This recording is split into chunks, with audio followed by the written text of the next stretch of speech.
The fluorescent lights of the Save Mart grocery store buzzed overhead like angry wasps, casting harsh shadows across Elena Rodriguez's tired face as she stood at the checkout counter, methodically counting out quarters from a worn Ziploc bag.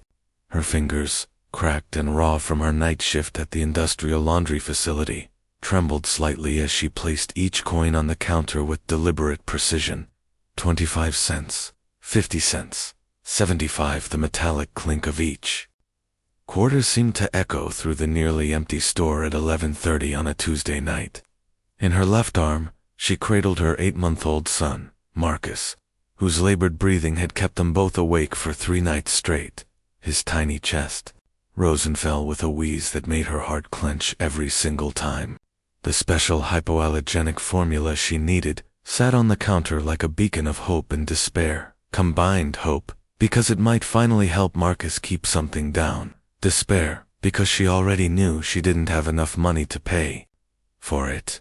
Behind Elena, in line, stood a man in an expensive navy suit that probably cost more than she made in 3 months. David Chen adjusted his Italian leather briefcase and tried not to stare at the scene unfolding before him. He had just finished a 16-hour day, finalizing a multi-million-dollar acquisition for his tech company, Chen Industries, and had stopped to grab a bottle of water and some aspirin for the headache that had been building since noon. But now, watching this young mother count quarters while her baby wheezed against her shoulder, something stirred in his chest that he hadn't felt in years. The cashier, a teenage boy with acne and a name tag that read Tyler, shifted uncomfortably as the pile of quarters grew. Elena had reached $3.40 when she scraped the last coin from her bag. She stared at the register display showing $12.98, and her shoulders sagged like someone had placed the weight of the world on them.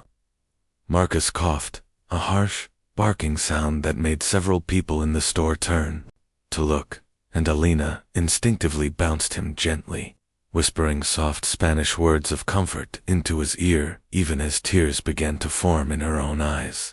"I'm sorry," Elena said to Tyler, her voice barely above a whisper, thick with exhaustion and shame. "I thought I had more.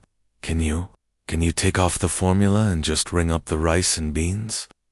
Her hand moved to pull the formula can back, but it shook so badly she had to steady it with her other hand, shifting Marcus's weight awkwardly. The baby whimpered, sensing his mother's distress, and Elena felt her carefully constructed walls beginning to crumble. She had been so strong for so long, working double shifts, skipping meals, selling everything she could spare, including her grandmother's rosary that had been in the family for 3 generations. But standing here, unable to buy the one thing that might help her sick baby, she felt the crushing weight of failure as a mother. Behind her, David Chen moved without thinking, stepping forward with his platinum credit card already in his hand. "Put it on my card," he said quietly, his voice carrying a gentleness that surprised even him. "All of it. The formula, the food, everything." Elena turned sharply, her dark eyes wide with a mixture of surprise, suspicion, and wounded pride. She had learned the hard way that nothing in life came free, that kindness from strangers often came with strings attached that could strangle you later. "No," she said firmly, though her voice cracked. "We don't need charity. I can manage." But even as she said it, Marcus erupted into another coughing fit, this one so severe that his little face turned red, then purple, and Elena had to pat his back frantically to help him catch his breath. When he finally settled, gasping and crying weakly, she looked back at David, and he saw in her eyes the same desperation he had once seen in his own mother's face 30 years ago. "Please," David said, and there was something in that single word that broke through Elena's defenses. "My mother was once where you are now. Someone helped her when I was sick. Let me pay it forward. No strings, no conditions. Just one parent helping another." Tyler looked between them uncertainly, his hand hovering over the register. The store had grown quiet, other customers pretending not to watch, while obviously hanging on every word. Elena's jaw worked as she struggled with her pride, but Marcus made a small, pitiful sound against her chest, and her resolve crumbled. She nodded once, unable to speak, and Tyler quickly processed the transaction. David signed the receipt and handed Tyler the card, but his eyes never left Elena and Marcus. As Tyler bagged the groceries, David noticed how Elena swayed slightly on her feet, exhaustion making her unsteady. "When was the last time you ate?" he asked gently. Elena's laugh was bitter and short. "Tuesday is my eating day," she said, then seemed to realize what she had admitted and flushed with embarrassment. "I ate earlier." But David wasn't fooled, and neither was Margaret, an older woman who had been watching from the next register. Margaret worked nights at Save Mart and had seen Elena before, always buying the bare minimum, always counting exact change, always alone with her baby. Margaret stepped over and placed a gentle hand on Elena's shoulder. "Honey, there's a break room in the back with a microwave. Why don't you let me heat up some soup for you and the little one? You look dead on your feet." Elena's eyes darted between Margaret and David, overwhelmed by the sudden kindness from strangers. She had been invisible for so long, just another struggling single mother that people walked past without seeing. "I need to get home," she said weakly, but Margaret was already steering her toward the back of the store. "The bus doesn't come for another 40 minutes anyway," Margaret said knowingly. "Might as well sit somewhere warm." David followed, carrying the bags of groceries without being asked. The break room was small and smelled of burnt coffee and microwave popcorn, but it was warm and had a comfortable couch that Elena sank into gratefully. Marcus had finally fallen into an exhausted sleep against her chest, his breathing still labored, but more regular, as Margaret heated up soup from the employee refrigerator. David sat across from Elena, studying her without trying to make it obvious. She was young, maybe 25, with the kind of bone-deep exhaustion that came from months or years of struggle. Her clothes were clean but threadbare, mended in several places with careful stitches. Her shoes had holes covered with duct tape, painted black to match the leather. Everything about her spoke of someone trying desperately to maintain dignity in impossible circumstances. "His father?" David asked gently, nodding toward Marcus. Elena's face hardened. "Gone the minute the pregnancy test showed positive," said. "He wasn't ready to be anybody's father, had dreams to chase." She adjusted Marcus slightly, her touch infinitely gentle despite her bitter words. Funny how his dreams were more important than his son's need for medicine. The microwave beeped, and Margaret brought over a bowl of chicken noodle soup that smelled like heaven to Elena's empty stomach. She tried to eat slowly, with dignity, but hunger won, and she found herself gulping it down while tears ran silently down her cheeks. "I used to be somebody," Elena said suddenly, as if the words had been building pressure inside her and finally burst free. "I was in nursing school, 2 semesters from graduation. I was going to be a pediatric nurse, help sick kids." She looked down at Marcus, stroking his fevered cheek. "Now I can't even help my own sick kid. I wash sheets and towels all night for minimum wage, and it's still not enough. It's never enough." Margaret sat down beside her, and David leaned forward, his elbows on his knees. Elena's story poured out in fits and starts between spoonfuls of soup. How she had tried to stay in school after Marcus's father left, but morning sickness made her miss too many clinical hours. How her scholarships required full-time enrollment, which became impossible with a newborn. How her parents had disowned her for having a baby outside of marriage, calling her a disgrace to the family name. How she had sold everything she owned, moved into a roach-infested studio apartment, and taken any job she could find. How she had been surviving on 1 meal a day to make sure Marcus had what he needed, but even that wasn't enough anymore. "The formula," she said, gesturing to the can in the grocery bag. "His pediatrician says he needs it because regular formula makes him throw up constantly, but it costs 3 times as much." I've been watering down the regular kind, trying to make it last, but he just gets sicker. Her voice broke completely then. What kind of mother can't even feed her baby properly? What kind of mother lets her child suffer because she can't afford the right formula? Margaret pulled Alina into a hug, and the younger woman sobbed against her shoulder, months of suppressed fear and frustration pouring out. David stood and walked to the window, his own eyes burning with unshed tears. He thought of his mother, working 3 jobs to keep him fed after his father died. He thought of the nights she went hungry so he could eat, the clothes she mended, over and over, so he could have new school supplies.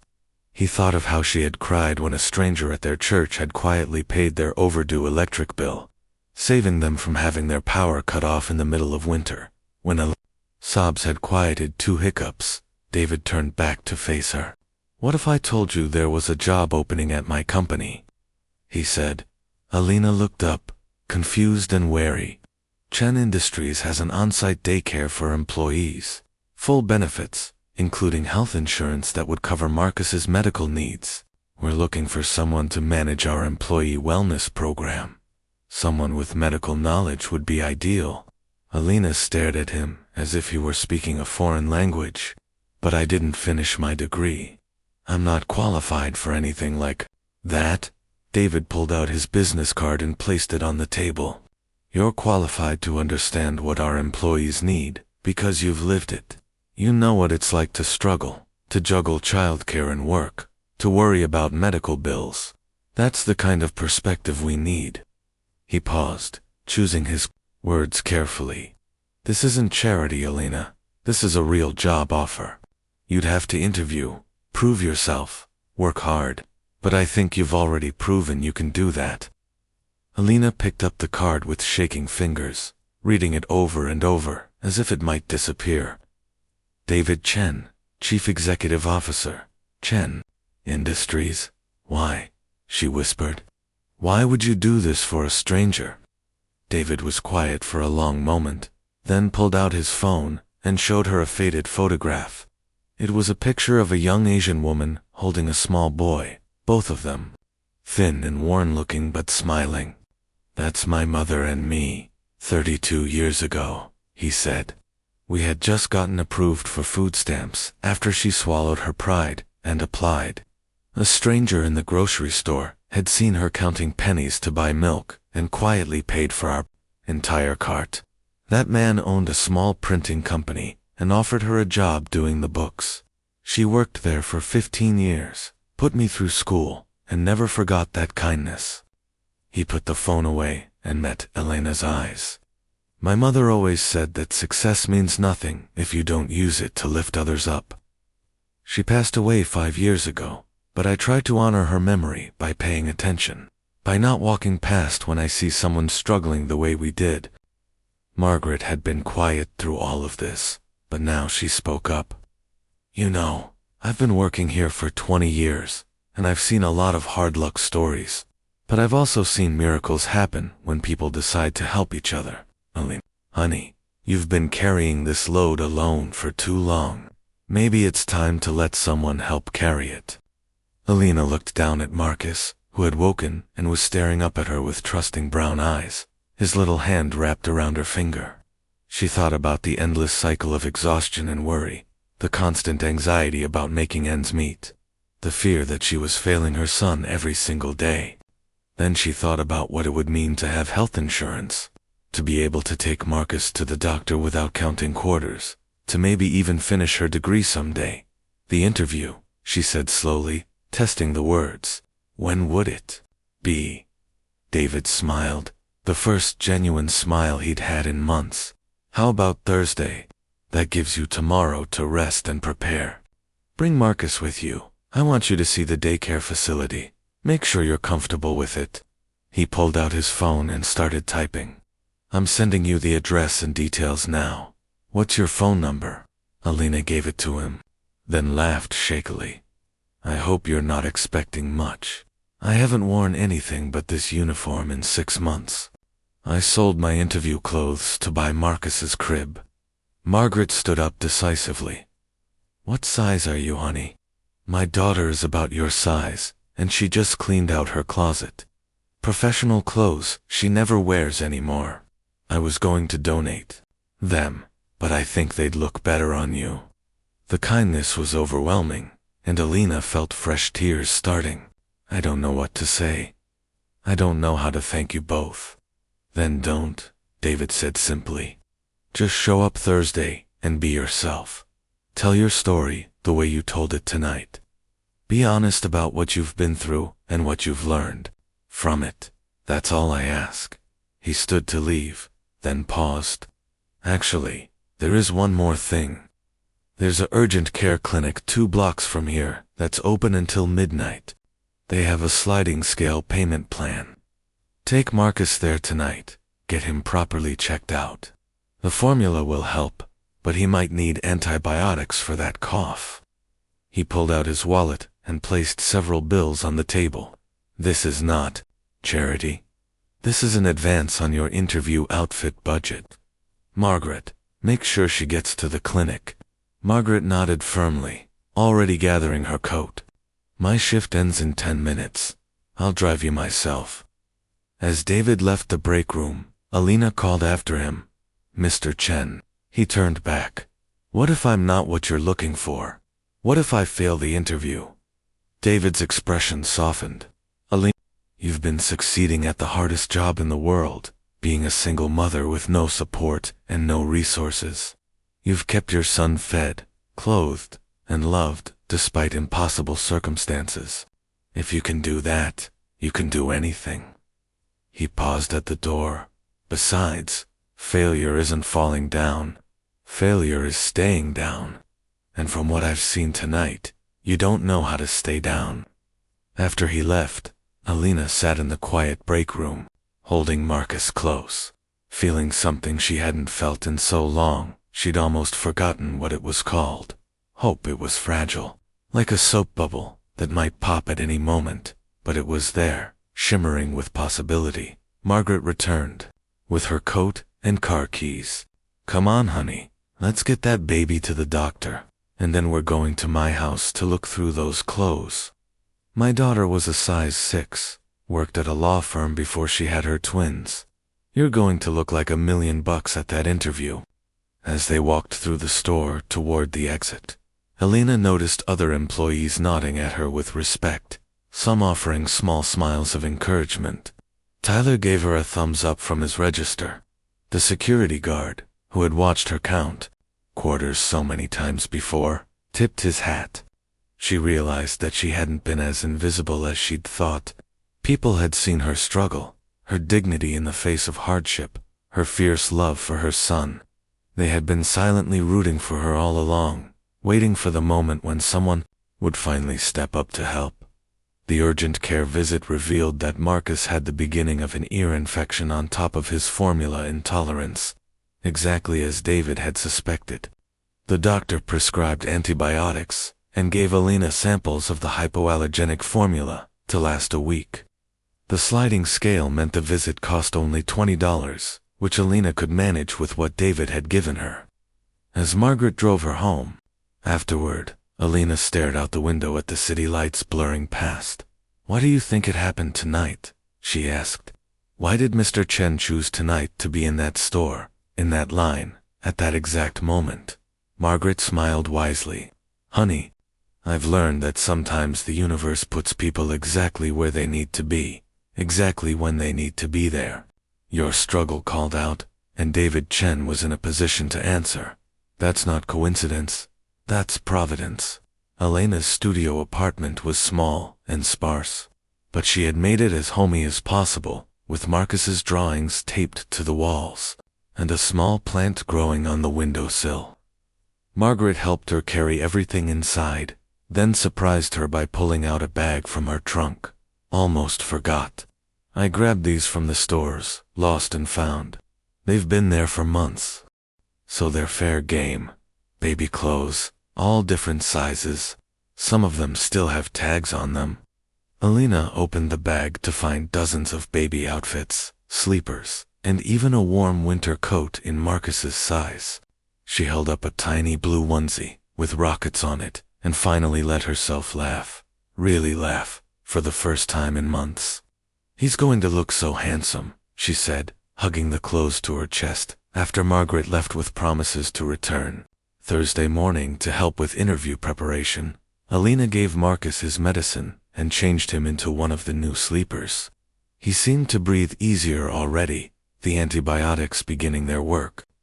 She heated up some of the rice and beans she had bought, eating slowly at her small table, while Marcus played with a soft toy Margaret had tucked into the bag. The apartment felt different somehow, warmer, as if hope had changed the very air. They breathed. Alina pulled out David Chen's business card again, running her finger over the embossed letters. Tomorrow she would research the company, practice interview questions, try to remember the confident nursing student she had once, Ben. But tonight, for the first time in so long, she would simply be present with her son, grateful for the kindness of strangers who had chosen to see her, really see her, and respond with compassion instead of judgment. Thursday came faster than Alina expected. Margaret arrived early with her daughter, Sophie, who turned out to be warm and funny, and immediately fell in love with Marcus. Sophie had brought 3 suits, several blouses, and even shoes that fit Alina perfectly.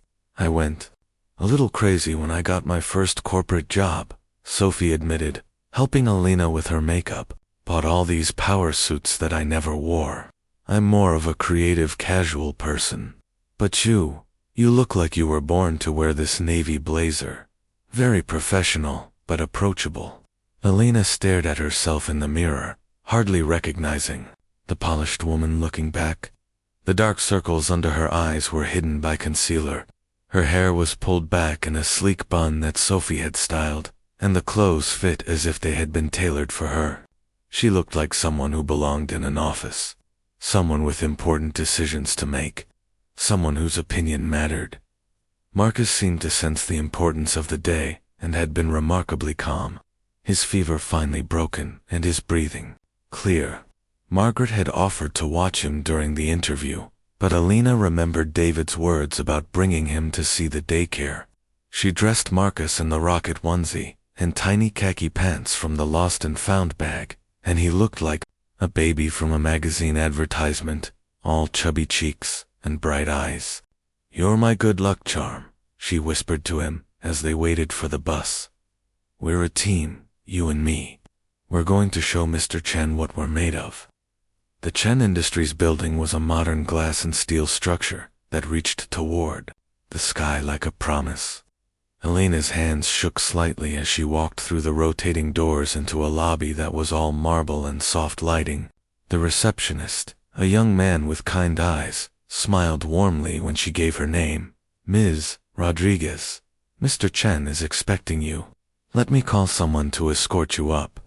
The someone turned out to be a woman named Patricia, head of human resources, who chatted easily as they rode the elevator to the 15th floor. "David told us about you," Patricia said, adjusting her glasses. "He was very impressed. We've been looking for someone to run our employee wellness program for months, but we couldn't find the right fit. We need someone who understands the real challenges our employees face, not just someone with the right degrees." She glanced at Marcus, who was looking around with wide eyes. "Is this the little man David mentioned? He's adorable." The elevator opened onto a bright, open floor plan, with plants everywhere and natural light streaming through floor-to-ceiling windows. But what caught Alina's attention was the sound of children laughing.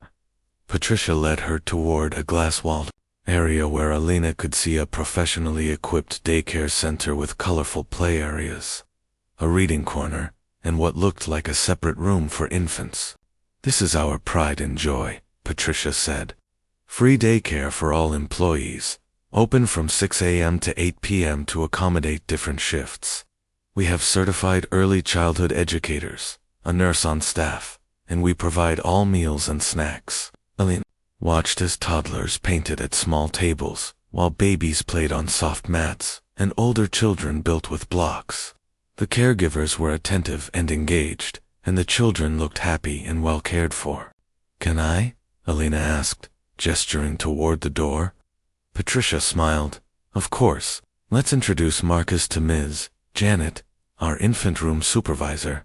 Janet turned out to be a grandmotherly woman who immediately cooed over Marcus and showed Elena the infant room with its individual cribs, changing stations, and even a quiet corner for nursing mothers.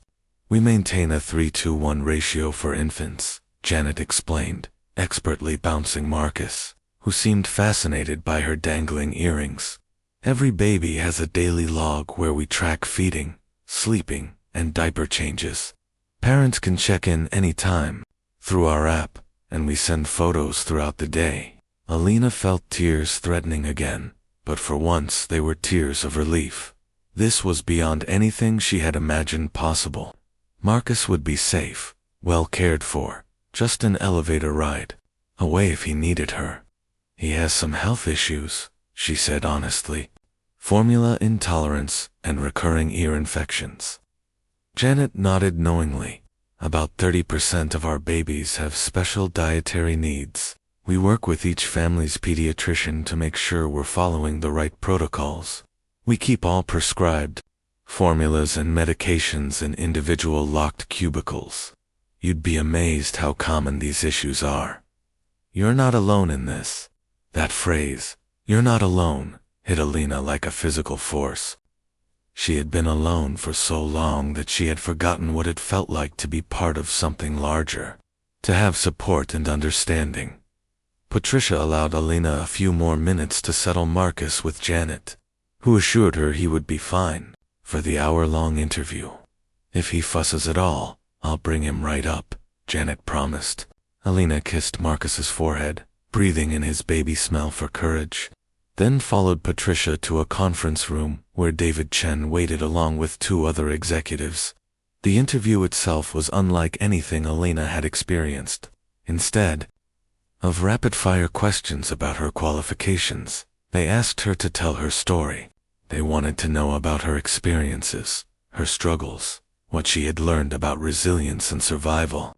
David asked thoughtful questions about how she would design programs to support employees facing similar challenges.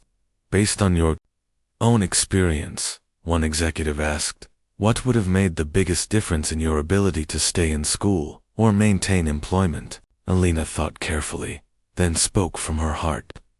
Flexibility and understanding. When you're a single parent, everything is fragile. One sick day can mean losing your job. No childcare means you can't work. A car breakdown might as well be a catastrophe. What would have helped me is an employer who understood that life happens, who had systems in place to support employees through crisis rather than punishing them for it. She warmed to her topic, forgetting to be nervous. An emergency childcare fund for when regular arrangements fall through. Flexible scheduling for doctor's appointments. A pantry program for employees facing food insecurity. Mental health support that acknowledges the trauma of poverty. Financial literacy classes that actually address living paycheck to paycheck, not just retirement planning for people who can afford to save. The executives exchanged glances, and David leaned forward. You thought about this a lot, Elena nodded. When you're lying awake at 3 a.m., worrying about how you're going to make it through the next day, you have a lot of time to think about what would help. I used to make lists in my head of all the programs I would create if I had the power to help people like me. I never thought I'd actually get the chance to implement them. The second executive, a woman named Karen, pulled out a tablet. I want to show you something, she said, turning the screen toward Elena. It was a presentation titled Chen Industries Employee Wellness Initiative, Building a Supportive Workplace Culture. The slides outlined plans for exactly the kinds of programs Elena had described, but they were incomplete, clearly missing the authentic perspective of someone who had actually lived through hardship. We have the budget and the commitment, Karen explained, but we've been struggling with implementation because we don't really understand the population we're trying to serve. Our employees, who most need these services, don't use them, and we think it's because we're not addressing their actual needs or communicating in ways that resonate with them. Elena studied the slides, her mind already racing with ideas. Your emergency fund requires 3 forms and a 5-day waiting period, she said, pointing to one section. Someone facing eviction doesn't have 5 days, and requiring documentation of the emergency assumes people have access to official paperwork, which they often don't. She moved to another slide. The mental health program is only available during business hours, but that's when people are working, evening and weekend. Availability would make a huge difference. For the next 40 minutes, Alina found herself essentially redesigning their entire wellness program, drawing on her own experiences and those of other single mothers she had met at the laundromat, the food bank, the bus stop. The executives took notes, asked follow-up questions, and seemed genuinely excited by her insights. When a soft knock interrupted them, and Janet appeared with a slightly fussy Marcus, Alina expected the interview to end. Instead, David stood and took Marcus from Janet, bouncing him gently while they continued talking. "This is exactly what I mean," Alina said, gesturing to David, holding her baby. "That simple act of understanding, of not making me choose between my child and this opportunity. That's what makes the difference between a job and a workplace that actually supports families." The interview ended with Patricia outlining the position details: full-time hours, with flexible scheduling, comprehensive health insurance that would start immediately, the on-site daycare, and even tuition reimbursement if Alina wanted to finish her nursing degree. The salary was more than she had dared to dream, enough to move to a better apartment, to buy Marcus's clothes that weren't from Lost and Found, to maybe even save a little for his future. "When would you be able to start?" Patricia asked. Elena's voice was steady, despite the emotions churning inside her. "Monday," she said. "I can start Monday." David smiled and shifted Marcus to his other arm. "Actually, why don't you take tomorrow and the weekend to get settled? Find a new apartment, get Marcus fully recovered, buy some work clothes. Consider it a signing bonus." He named a figure that made Elena's knees weak as Patricia prepared the paperwork. Elena found herself standing at the window, looking out over the city that had seemed so hostile and unforgiving just days ago. Marcus was content in David's arms, playing with his tie. And Elena realized this was the first time she had seen her son comfortable with a stranger, especially a man. It was as if Marcus, too, sensed that their lives had shifted, that safety and stability were no longer impossible dreams. "Can I ask you something?" Alina said to David. "That night at the store, you could have just paid for the formula and walked away. Why did you do all this?" David was quiet for a moment, still bouncing Marcus gently. "Because paying for the formula would have solved your problem for one night. This solves it permanently. And because—" he paused, seeming to gather his thoughts. "My mother used to say that we're all just walking each other home. Some of us take longer paths, some of us stumble more, but we all need someone to walk beside us sometimes. That night, you needed someone to walk beside you. And truthfully, I needed to remember why I built this company in the first place." The weeks that followed were a blur of changes. Alina found a 2-bedroom apartment in a safe neighborhood with a small playground visible from the window.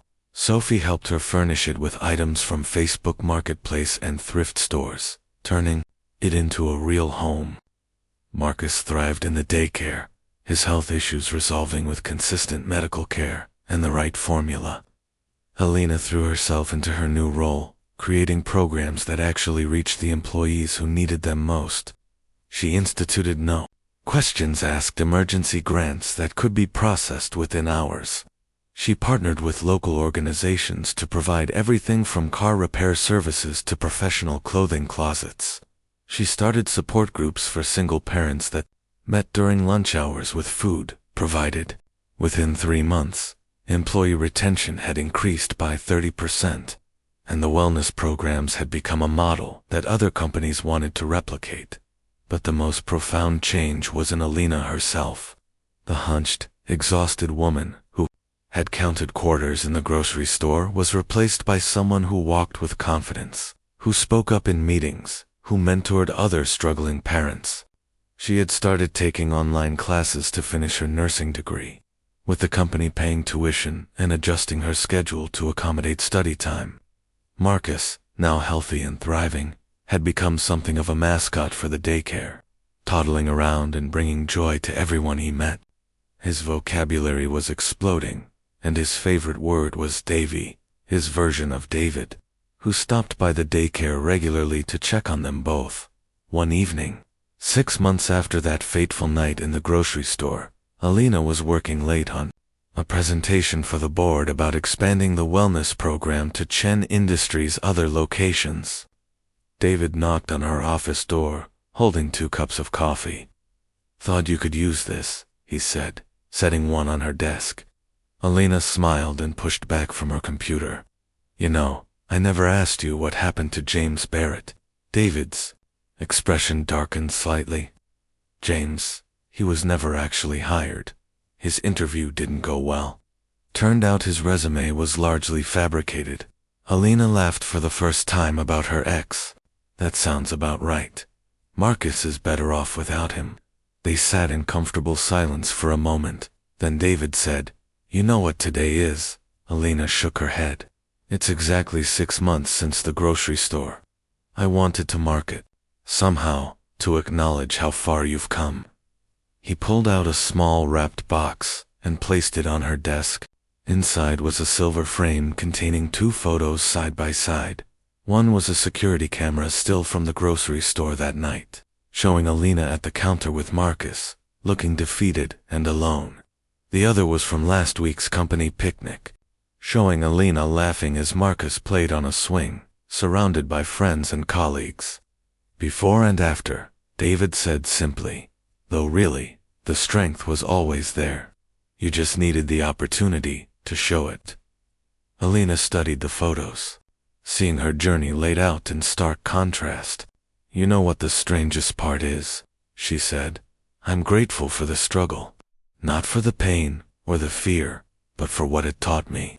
I understand our employees' challenges because I lived them. I can help them because I've been them." She looked up at David. "That night, you didn't just save me.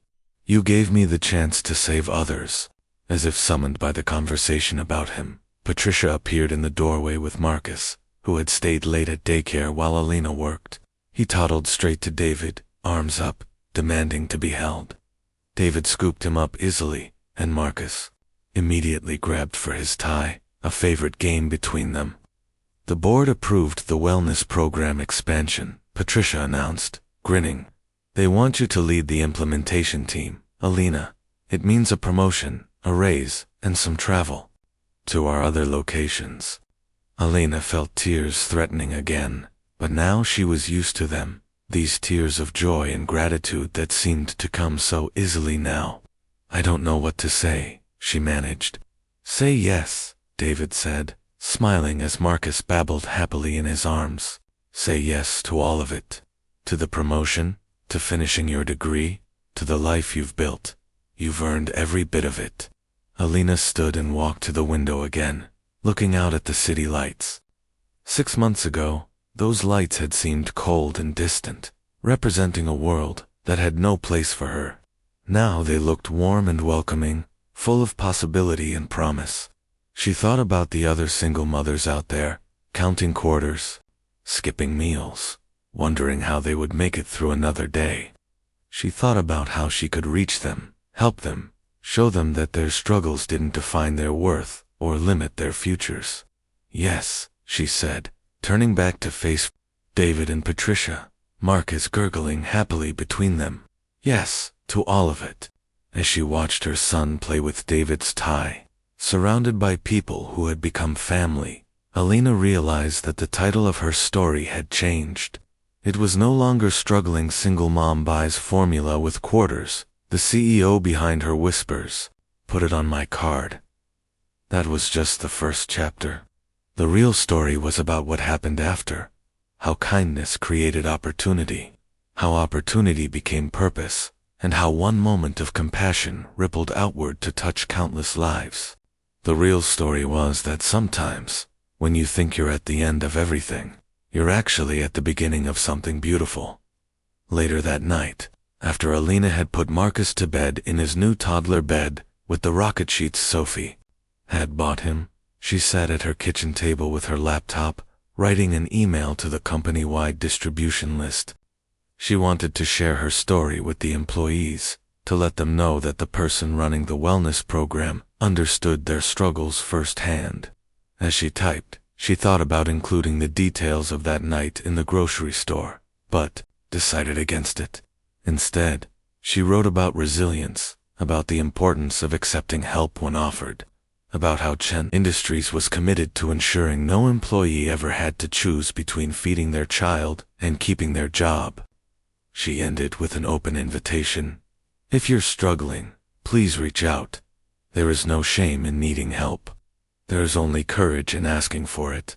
My door is always open, and together, we'll find a way forward. The next morning, her inbox was full of responses. Stories poured in from employees who had been silently struggling, afraid to admit they needed help. A father working in it who was living in his car after a